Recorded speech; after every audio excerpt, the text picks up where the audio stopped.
తిరిగి BCN news కి స్వాగతం. రెంటపాళ్ల పర్యటనలో మృతి చెందిన చీలి సింగయ్య కుటుంబ సభ్యులకు అండగా ఉంటానని వైసీపీ అధినేత మాజీ సీఎం వైఎస్ జగన్మోహన్ రెడ్డి భరోసా కల్పించారు. తాడేపల్లిలోని పార్టీ కేంద్ర కార్యాలయంలో జగన్ వారిని పరామర్శించి ఓదార్చారు. పార్టీ తరపున అండగా నిలుస్తామని ధైర్యం చెప్పారు. 10 లక్షల ఆర్థిక సహాయం కూడా అందజేశారు. వారి వెంట వైసీపీ రాష్ట్ర ప్రధాన కార్యదర్శి ఎమ్మెల్సీ లేళ్ల అప్పిరెడ్డి, ప్రతిపాడు నియోజకవర్గ సమన్వయకర్త బలసాని కిరణ్ కుమార్ ఉన్నారు.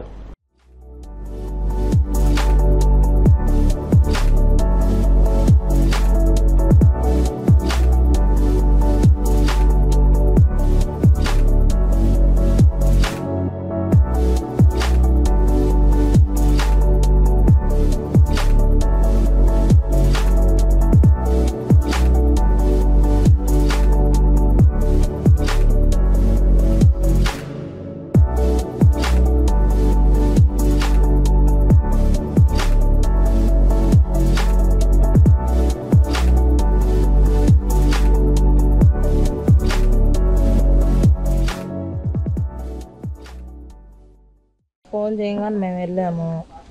అంబులెన్స్లో ఏమైందో మాకు డౌట్గానే ఉంది. అంబులెన్స్లో ఏమన్నా చేశారేమోనని. పోలీసులు వచ్చారు, వీడియోనే చూపించారు మాకు వాళ్ళు. మరి లోకేష్ గారు పంపించారు, మేము కూడా మీ అసీలమే అని చెప్పారు, మీ కులస్తులమే అన్నారు. వాళ్ళు వచ్చేలేకే నాకు అసలు భయం వేసి మేమైతే ఏం చెప్పలేదు. తర్వాత లోకేష్ గారు పంపించారు అని చెప్పారు. మాకు మమ్మల్ని ఎంత ఇబ్బంది చేసి ఎంత మాట్లాడాలన్నా కానీ మేమైతే ఏమీ మాట్లాడలేదు. లోకేష్ గారు వాళ్ళే మమ్మల్ని చాలా మంది 50 మంది దాకా మా ఇంటికి వచ్చారు. చెప్పేశారు వాళ్ళు, మేము లోకేష్ గారు పంపించారండి మమ్మల్ని అన్నారు. అంబులెన్స్లో మరి బాగానే మాట్లాడండి, ఇన్ని మాట్లాడిన ఆయన మరి చిన్న దెబ్బలే తగిలింది చేతికి, ఇక్కడ తప్పనిచ్చి ఎక్కడా దెబ్బ తగలలేదు. మరి ఎక్కడా దెబ్బ తగలినప్పుడు అతను ఎందుకు చనిపోతాడు? చనిపోయే అవకాశం కూడా లేదు ఉంది. మరి ఒక్కరావు దెబ్బకే చనిపోడు, ఏదో అంబులెన్స్లో జరిగిందనే మాకు అనుమానం. మరి జగనన్న గారు మా పార్టీ వాళ్ళు వచ్చి మేము తీసుకెళ్తాం, మా పార్టీ నాయకుడిని మేము తీసుకెళ్తాం మా ఆటోలో అన్నా కానీ వాళ్ళు అసలు ఒప్పుకోలేదంట. అంబులెన్స్ రావాలి, దానిలోనే ఎక్కించుకుంటాము అని చెప్పారు. పశ్చిమ గోదావరి జిల్లా మొగల్తూరు మండలం రామన్నపాలెం వద్ద ఓ ప్రైవేటు స్కూల్ బస్కు త్రుటిలో పెను ప్రమాదం తప్పింది. నర్సాపురం నుంచి 33 మంది స్కూల్ విద్యార్థులతో వెళుతున్న బస్ అదుపు తప్పి పంటబోదులో పడింది. అయితే బస్సులో ఉన్న విద్యార్థులకు ఎటువంటి గాయాలు కాకపోవడంతో తల్లిదండ్రులు ఊపిరి పీల్చుకున్నారు. విద్యార్థుల ఆర్తనాదాలు విన్న స్థానికులు బస్సులో నుంచి వారిని బయటకు తీసుకొచ్చారు. విషయం తెలుసుకున్న స్కూల్ యాజమాన్యం వెంటనే మరో బస్సును పంపించి విద్యార్థుల్ని గమ్యస్థానాలకు పంపించింది. ప్రమాదానికి అతివేగమే కారణమని స్థానికులు చెబుతున్నారు.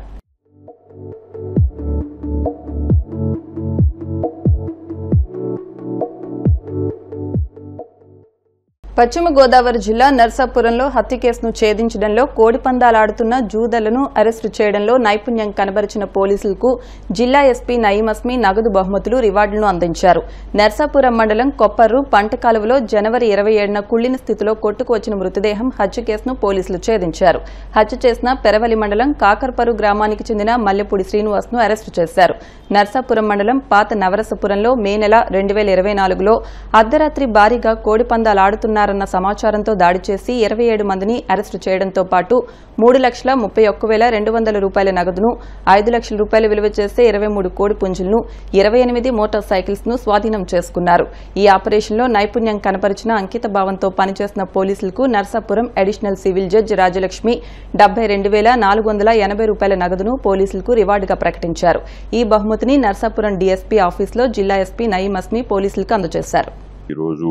నర్సాపూర్లో ప్రెస్ మీట్ కారణం రెండుది 2 కేసెస్. ఒకటి ఫస్ట్ కేసు, ఒకటి murder case Narsapur rural police station లో 27 జనవరి మనకి ఒక కనాల్లో బాడీ దొరికింది.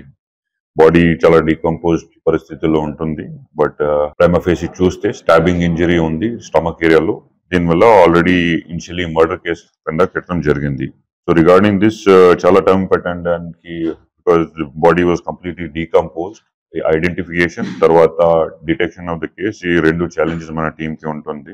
So initial part of the investigation post-mortem report FSL report వచ్చింది, and which also indicated perhaps the murder is there, but die items లేదు. ఇది somebody after murdering the victim has thrown the body inside the river. తర్వాత మన team అందరూ areas కి, initially Narsapur rural కి, తర్వాత sub division కి, నెక్స్ట్ జిల్లాలో ఏమైనా ఎనీ మిస్సింగ్ పర్సన్ అట్లాగే కనిపిస్తాయి, ఇది ఐడెంటిఫికేషన్ జరగడం స్టార్ట్ అయింది. Then some of the cases we registered in other places like Samsrigudam, Devrapalli, Peravalli. అది కూడా మన accused Lagra, who is a 30-year-old man, we have tried to identify. Time we tried to establish, but ఇది సరిగా establish అవ్వలేదు. So we have taken the DNA samples of parents along with the accused, the victim. So FSL report వచ్చిన తర్వాత ఇది confirm అయింది, identity Peravalli నుంచి missing person ఇది identify అయ్యారు. Then going back to his history, so he was working in a shop. So shop owner ఎవరు, he is the main accused in this case, and though they have gay relationship with each other also.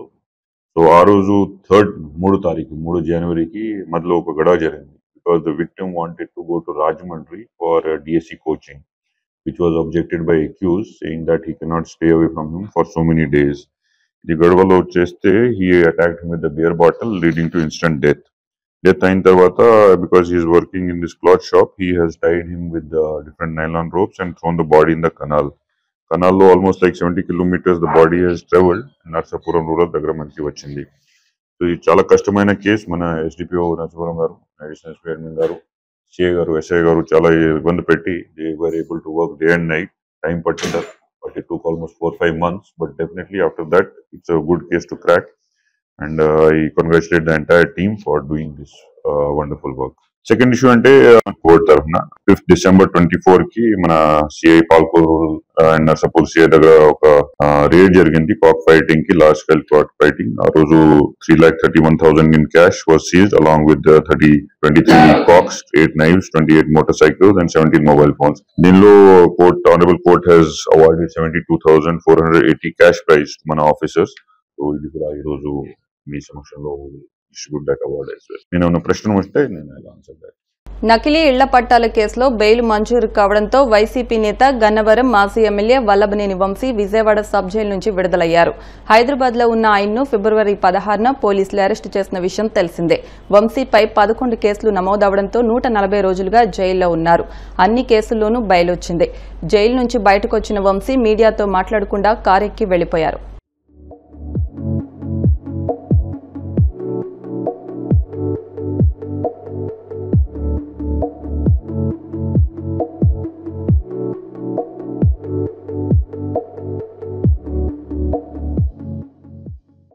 వార్తలు ముగించే ముందు ముఖ్యాంశాలు మరొకసారి. దేశంలోనే కుప్పాన్ని ఆదర్శ నియోజకవర్గంగా తీర్చిదిద్దుతామన్న CM Chandrababu. Swarnakuppam project కింద 1292 కోట్లతో అభివృద్ధి పనులు ప్రారంభం.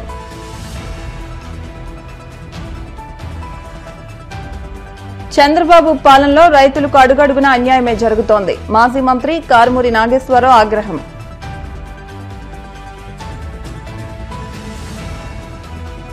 రేపు కాకినాడలో రాష్ట్ర గవర్నర్ అబ్దుల్ నజీర్ పర్యటన. జిల్లా స్థాయి అధికారులతో పర్యటన ఏర్పాట్లపై కలెక్టర్ షణ్మోహన్ సమన్వయ సమావేశం.